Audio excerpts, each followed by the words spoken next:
Mä löysin todella vanhan raportin, missä on muutama merkintä pikkuhörön tutkimuksista. Onko hörö ollut joskus tuuma? Luulin ja toivoin, ettei tämä olisi ikinä paljastunut.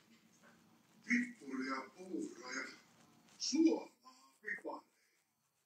Ja olet maalannut Petteri Poron nenän mustaksi. Ne olivat paikkona.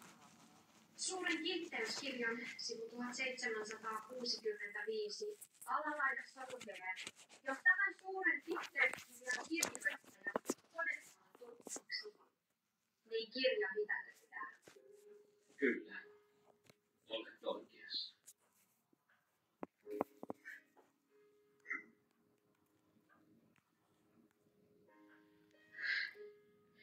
Mitä näille kaikille lahjoille pitäisi tehdä?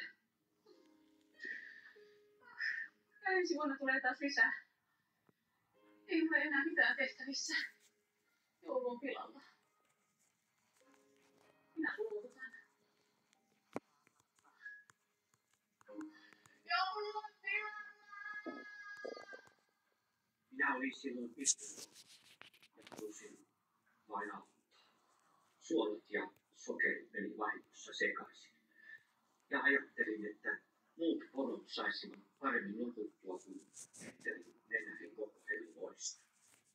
Minä en ymmärtänyt, että tein väärin. Ja sitten minun pikkutottuun rangaistiin.